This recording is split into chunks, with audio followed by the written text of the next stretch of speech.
Hello मेरे पढ़ाकू, welcome back to my channel. तो आज स्टार्ट करते हैं मैथ्स के एक और नए चैप्टर से, जो है क्वाड्रेटिक इक्वेशन। 10th स्टैंडर्ड का ये चैप्टर है। तो किसी भी चैप्टर को स्टार्ट करने से पहले थोड़े बेसिक्स हमें क्लियर होने चाहिए। तो बेसिक्स के लिए सबसे पहले आपको पता होना चाहिए कि क्वाड्रेटिक इक्वेशन एक्चुअली होती क्या है।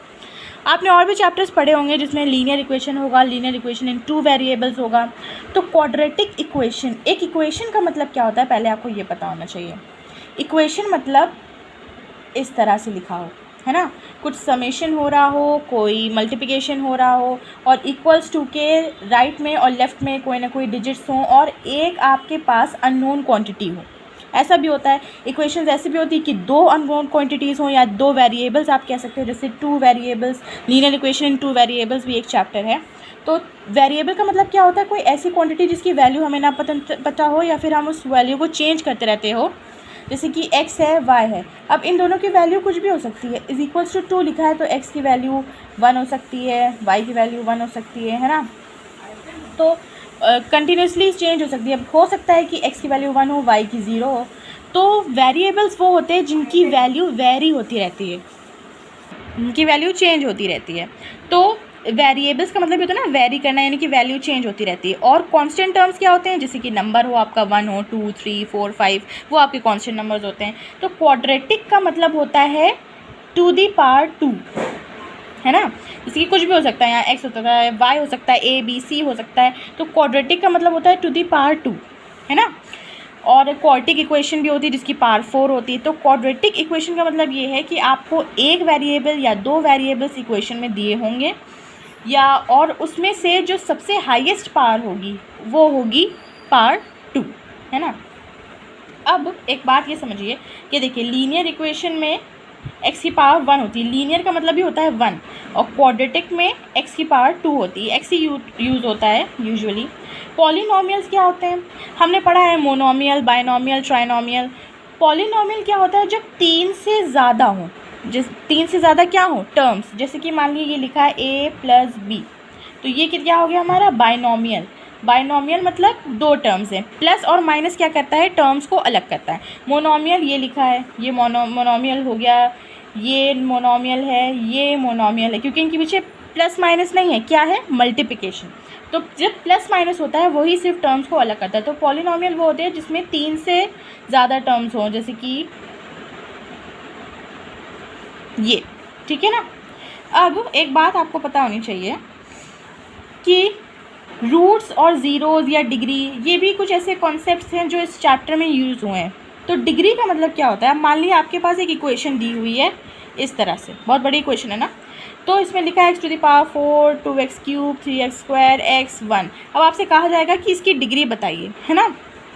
अब इस इक्वेशन की डिग्री क्या होगी, जो आपको वेरिएबल दिया यानी कि x, उस इसमें से जो हाईएस्ट पावर का वेरिएबल होगा वही उसकी डिग्री होगी। जैसे कि यहाँ पर हाईएस्ट पावर ऑफ x क्या है, पावर 4, तो इस इक्वेशन की क्या डिग्री होगी, 4। मान लिया आपके पास लिखा है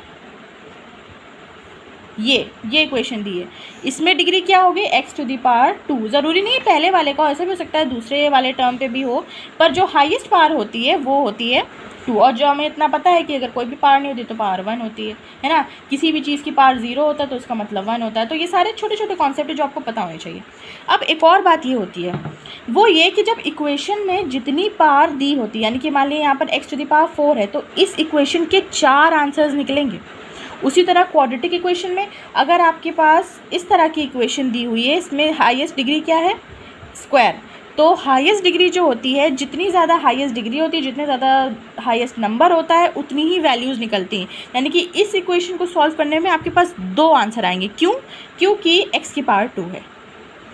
इसमें भी आपको सॉल्व करने में आपके पास 2 आंसर आएंगे, क्योंकि इसमें डिग्री क्या होगी, 2, सबसे ज़्यादा हाईएस्ट पावर है 2, इसलिए 2 आंसर्स आएंगे।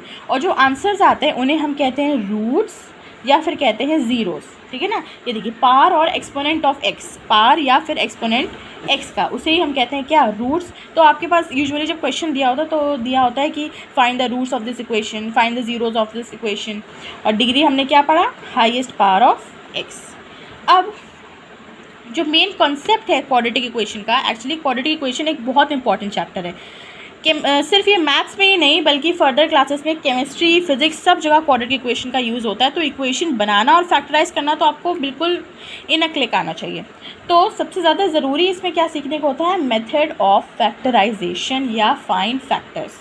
फाइंड फैक्टर्स या फाइंड फैक्टराइजेशन या फैक्टराइज करिए या फाइंड रूट्स और फाइंड द ज़ीरोज़, ये सारे इक्वेशन, इन सब की एक ही तरीका है इनको सॉल्व करने का कि हम इस इक्वेशन को सॉल्व करते हैं। अब इस इक्वेशन को सॉल्व करने का क्या तरीका होगा, सिंपल, हाईएस्ट डिग्री क्या है, एक्स स्क्वायर, यानी कि इसके 2 आंसर निकलेंगे, हमें पता है। सेकेंड थिंग क्या है, किसी भी इक्वेशन को फैक्टराइज करने के लिए हम क्या करते हैं। अब हमारे पास ये क्वेश्चन दिया है 9x² + 7x - 2 = 0, ठीक है। मान लो आपको ऐसे क्वेश्चन दिया होता कि 9x² + 7x = मान लो ऐसे दिया होता +2, है ना, कैसे भी दिया हो तो आपको क्या करना होता है, =2 के एक तरफ सारे जो न्यूमेरिक वैल्यूज़ हैं वो कर लेने होते हैं और =2 के दूसरी तरफ सिर्फ 0 रहना चाहिए, ठीक है। इसीलिए इसको फाइंड ज़ीरोज़ भी कहते हैं। तो अगर हमारे पास ये क्वेश्चन गिवन है 9x² + 7x - 2 = 0, अब ये 2 इधर आएगा तो माइनस का ही हो जाएगा। तो आपको सबसे पहला काम ये करना होता है कि =2 के एक तरफ आपने सारे अपना कर लिया और एक दूसरी तरफ क्या छोड़ा, सिर्फ 0 छोड़ा, ठीक है।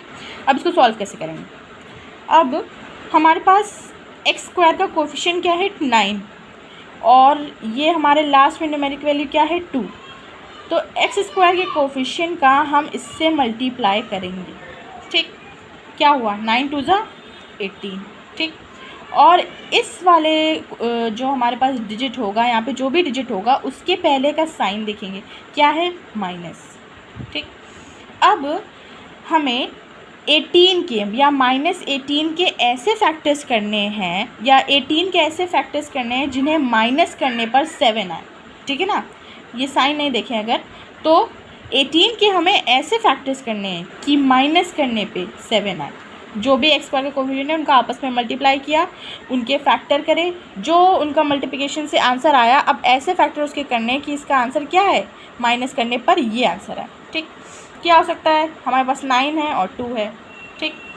अब 9 × 2 = 18 है, अब 9 + 2 करेंगे तो कितना आएगा, 11, और 9 - 2 करा हमने तो कितना आया, 7। तो 9 और 2 इसके फैक्टर्स हो गए। अब इसको लिखेंगे कैसे, 9x² वैसा ही रहेगा, -2 भी वैसे ही रहेगा, बीच का सिर्फ चेंज होगा, ये क्या होगा, 9 - 2, और बाहर क्या है, मल्टीप्लाई में x है ना, तो x लिख देंगे। भाई 7 को लोग 9 - 2 लिख सकते हैं ना, तो इसी के फैक्टर्स इस तरह से ब्रेक करने होते हैं हमें, एक तरह से सिर्फ बीच के जो हमारा होता है ना उसी को ब्रेक करना होता है। इसको हमने क्या किया, 9x - 2x, x का अंदर मल्टीप्लाई कर दिया ना, -2 = 0, ठीक है। अब इन दोनों में क्या कॉमन आ रहा है, 9x, ठीक। अंदर क्या बचा, x + 1, ठीक है। अब आप सोचिए 1 क्यों बचा, अब ये 9x जब पूरा बाहर चला गया तो यहाँ पे 1 बचेगा, 0 नहीं बचेगा, 1 बचेगा। अब इन दोनों में क्या करा हमने, माइनस कॉमन ले लिया, अब ये माइनस था ना तो यहाँ हमने माइनस लिख दिया।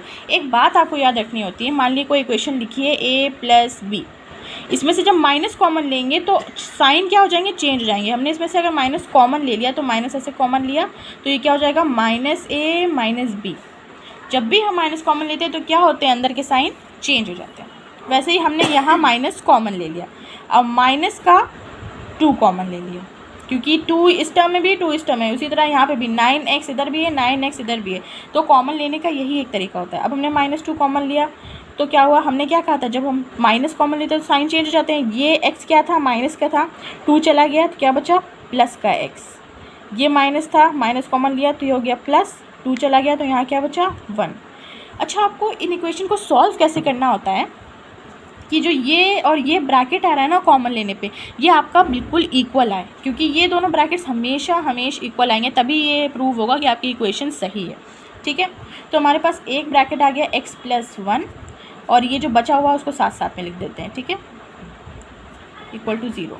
अब एक बार इसको 0 करेंगे, एक बार इसको 0 करेंगे, कैसे, इस तरह हमने किया, x + 1 = 0, 9x - 2 = 0, ठीक। तो इधर से x की वैल्यू क्या आ गई, -1, और यहाँ से x की वैल्यू क्या आ गई, ये 2 इधर जाएगा प्लस का हो जाएगा तो x = 2, और ये 9 नीचे डिवाइड में चलाएगा, 2/9, ये आ गए हमारे। हमने कहा था पावर 2 थी, डिग्री 2 थी, तो कितने आंसर आने थे हमारे पास? 2। तो एक वैल्यू आ गई हमारे पास -1 और दूसरी क्या आ गई? 2/9। ये हो गया हमारा आंसर। यही तरीका है फैक्टराइजेशन को, फैक्टर्स को सॉल्व करने का। और फर्दर क्वेश्चंस के लिए कमेंट करें, like and subscribe. Bye bye.